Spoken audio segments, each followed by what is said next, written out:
Hey everybody, Big Bear Ron here. For me, cooking and eating are a recreation. It's time to enjoy yourself. Yeah. So when I'm cooking, I like to explore, experiment with textures, flavors, to satisfy my own curiosities, And of course, we do what's safe. Obviously, I'm not going to overload anything with lots and lots and lots of hot pepper or flavors that I just know I'm not going to enjoy.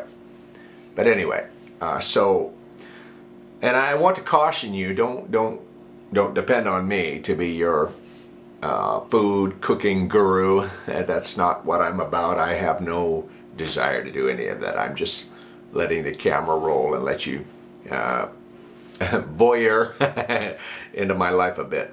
But that's all up to you. Anyway, so yeah, I had an idea the other day and I thought I would play around with it. I like to make bread. I think everybody that knows me knows that I like to make bread. And so what I'm going to do this time is use sweet potatoes and cranberries. Yeah. Now here in Korea, the sweet potatoes that I have seen, they're yellow. They taste sweet. I enjoy them.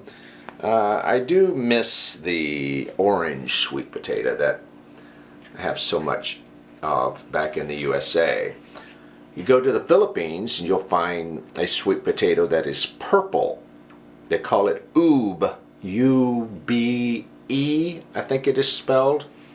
But they use it in desserts and candy making there. But here, sweet potatoes, and it's not uncommon at all to see a pot like this sitting on top of a heater with sweet potatoes in there, softening up, and people snack on them. Here, most of the time that I've seen them, they're kind of small. They're not really big like I've seen in America. But anyway, I thought, okay, I want to make some bread, and I'm going to take this sweet potato and cranberry and I'm going to mash it all up in my food processor. And then also I'm going to chop some walnuts. I love whole grain stuff and nutty breads, so I'm going to add some chopped walnuts. Also, I'm going to add some chopped almonds, and I'm going to put some barley, and then I think I've got some buckwheat here somewhere that I'm going to add to the mix. Here we go. I don't have a lot of it left, but I might as well just throw it on into the bread. Okay, so yeah, I think I'm going to be having some fun here for a little while. The whole process from start to finish takes 5.5 to 6 hours. Obviously, I'm not going to let this video run for that much time, but I'm just going to follow basic bread making techniques, so you can read about them in cookbooks, watch other videos, and get the main idea going. But anyway, pass or fail, I'm going to do this. Okay. Before I get going too far, before I start grinding, chopping, and all of that, I've scalded some milk, basically heat it up until it starts bubbling, and then turn it off, and then I've let it cool down thoroughly.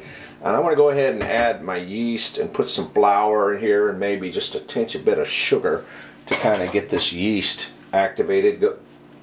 Let me get a dry spoon. I just washed up a sink full of dishes. There we go. And I'm just going to throw it into the milk, scalded milk. Is this yeast I've never opened? Oh no, okay.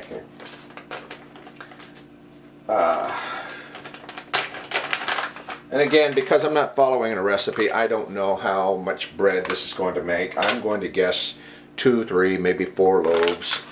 But what size are the loaves going to be? Oh, I don't know yet. Okay. The yeast is not alive, then I'm going to have to stop the camera and walk around to the grocery store and get some.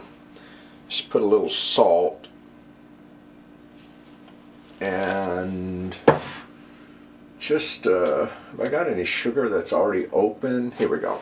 Yeah, I don't like my bread to be too sweet, but it does help get the yeast going. It's kind of a raw sugar. And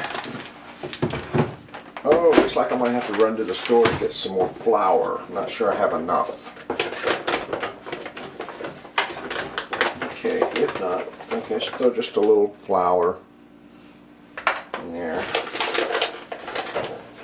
Yeah, that's no big deal. Okay, just put the flour away. I'm not ready to use it yet.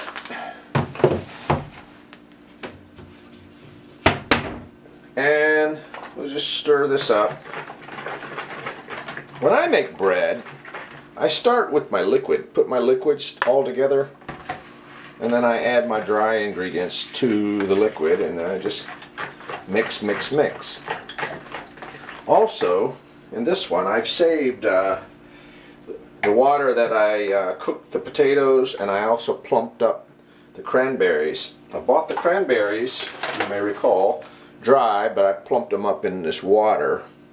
So I'll use it, you know, just add it a little here and a little there. I think, just based on my own sense of bread making, if I think it needs a little more moisture. I'm not going to put any butter or any oil into this. I think the potato and everything else will give it all the moisture that I want. Okay. Alright. So that's that. We'll just set it aside and leave it alone and see if it'll start doing its magic. Okay. Actually, I could go ahead and, I think I will, I'll just go ahead and throw in some buckwheat. Yeah, we'll just put it all in there. Yeah, there we go. There, it gives me an excuse to go buy some more. And go ahead and throw some barley in there. Go ahead and get that in there, it won't hurt.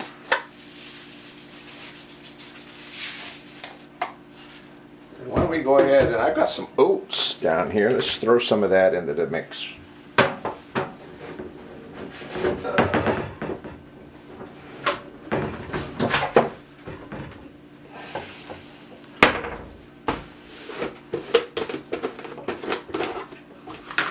Yeah, here we go. Throw that in there.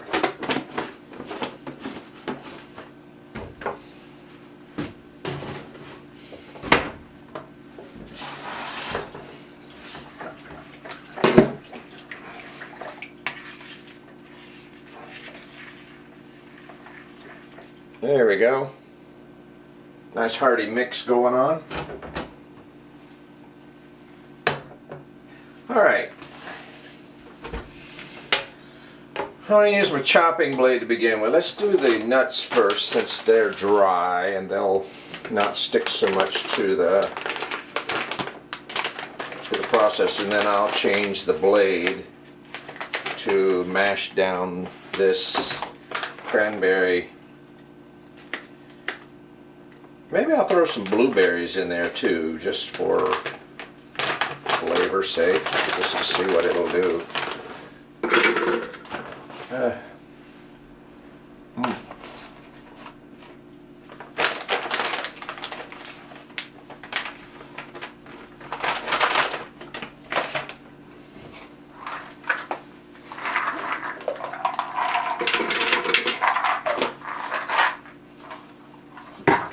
Oh wow. Let's just throw some blueberries in there, right? No. No.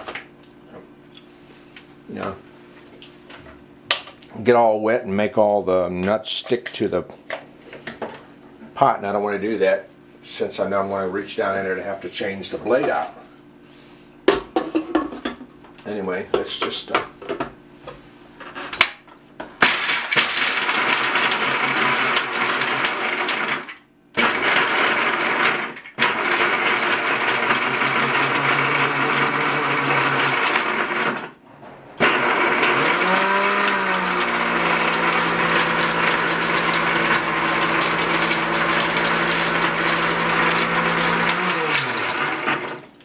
okay, there we go. Bigger chunks that are bigger than I want them to be.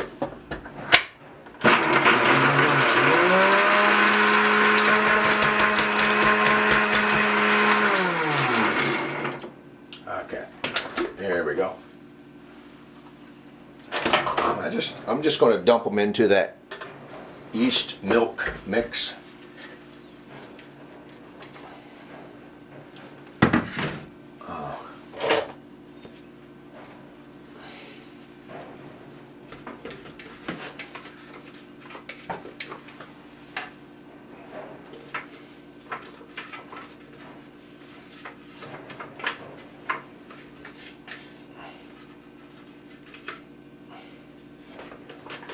Okay.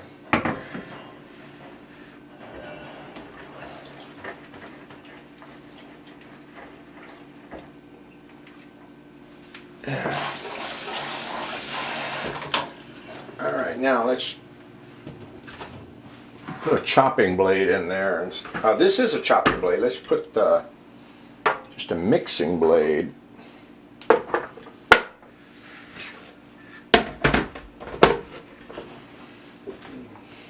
Put this mix of blueberries, sweet potato, and we'll go ahead and throw some of these blueberries in there just to add some more color. Yeah, purple. Well, I mean, if it gets where it won't mix, I guess I can throw some of this water in there and I'll mix it up a bit.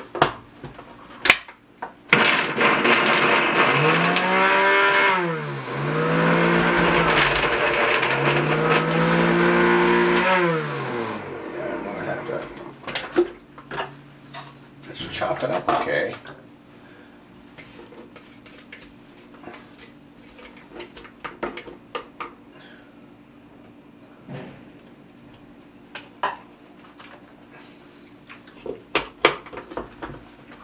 Good.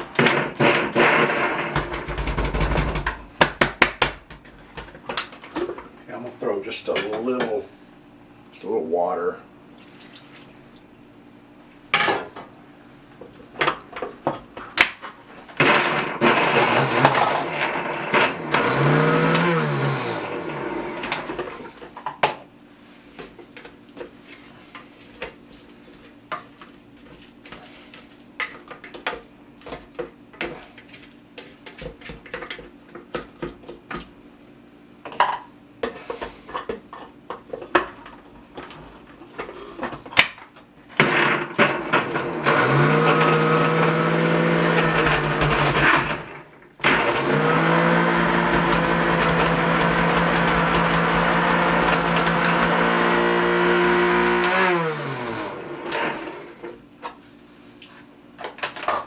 Okay, it's kind of making a kind of a paste there.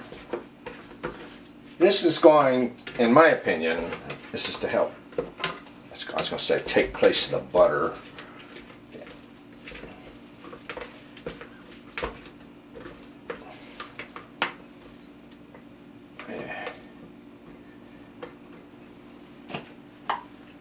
Just put a little bit more water.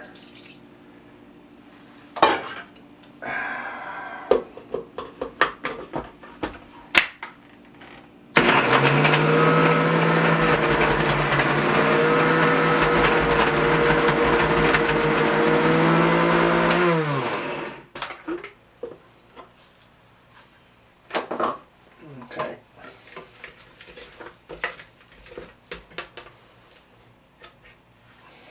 Okay.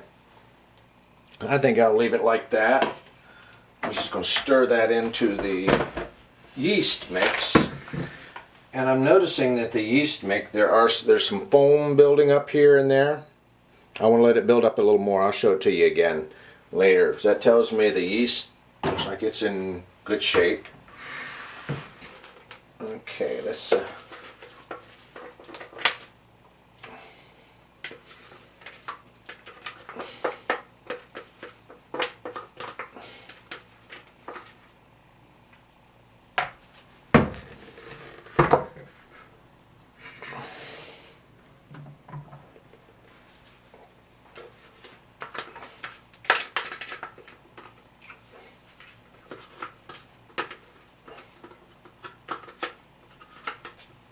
and remember, all of this is going to spread all the way out throughout the entire batch of bread, however many loaves it turns out to be.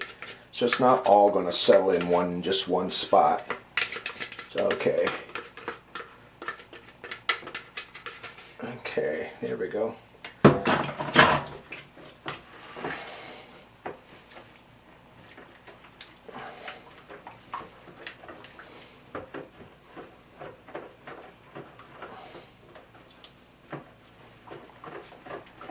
Maybe I ought to put it in there and let it mix up. Let's do that. Let's try and see what that does.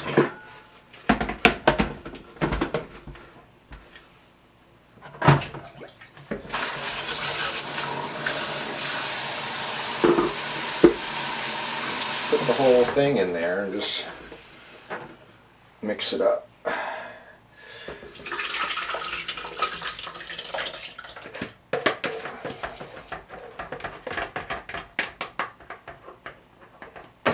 Maybe it might get a little more fine than what I really had in mind to do, but let's just, since we're playing around, let's just go for it.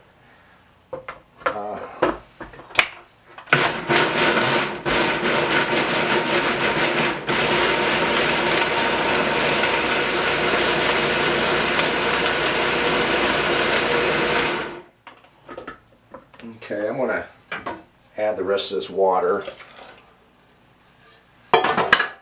Mix it all up again.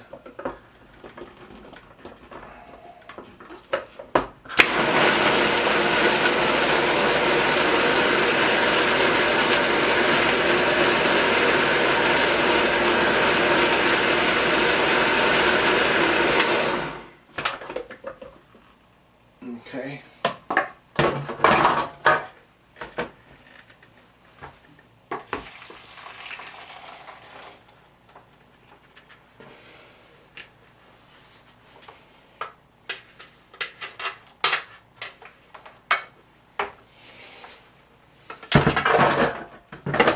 Okay, I've got kind of a bluish mixture going, kind of a bluish lavender colored mixture going on here. See that? Okay, well, let's just set that aside. I want to clean up my kitchen a bit, and I'll probably take a few minutes to run down to the store and get some more flour. And then we'll, I'll just let the bowl set and let that yeast work its magic. And then I'll come back and we'll start putting this thing together.